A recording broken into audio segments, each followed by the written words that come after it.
दोस्त, इस दुनिया में कभी ना कभी हर एक इंसान एक ऐसे मोड़ से गुजरता है जब वो अपने आप को एकदम मायूस समझता है, बिल्कुल अकेला महसूस करता है। उसे यह समझ ही नहीं आता कि मैं अपनी ज़िंदगी में क्या करूं और कैसे करूं। जब हर दिन नींद खुलती है तो मन करता है कि मुझे कभी उठना ही ना पड़े, क्योंकि हर दिन की तरह आज भी मुझे संघर्ष करना पड़ेगा।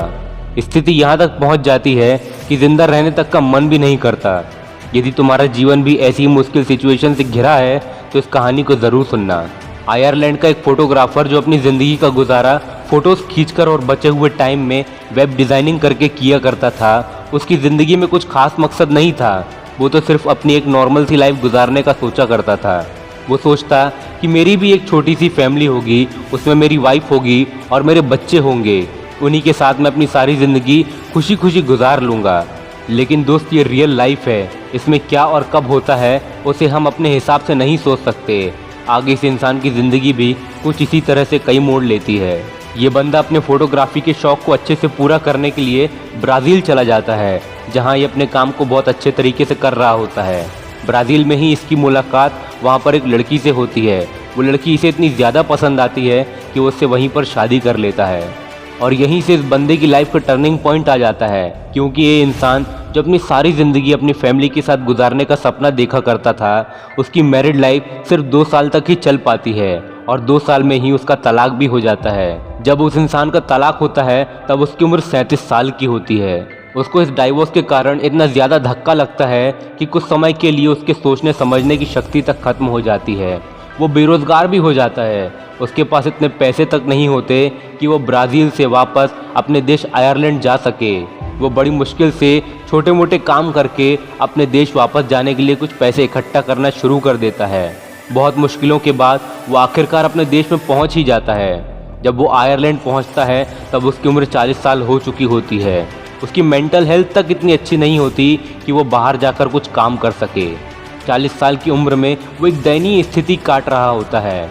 आयरलैंड की सरकार बेरोज़गार लोगों को जो थोड़ा सा पैसा दिया करती थी, उसमें ही वो अपना गुजारा करता है। उसने डिप्रेशन में आकर अपने घर से निकलना भी बंद कर दिया था। वो दिन भर एक कमरे में बैठकर शराब पीता और गेम्स खेलता और ख़ुद को और भगवान को कोसता कि मेरी ज़िंदगी ऐसी क्यों है, मैंने ऐसा क्या गलत किया है जिसके कारण मेरी ये हालत हो गई है।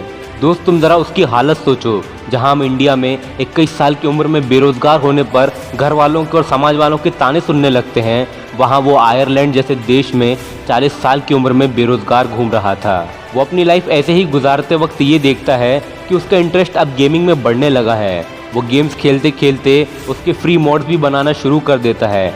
उसके फ्री मॉड्स को देखकर सोनी कंपनी इतना ज़्यादा खुश होती है कि उसके साथ गेम्स बनाने का ऑफ़र देती है, जिसे वो एक्सेप्ट कर लेता है।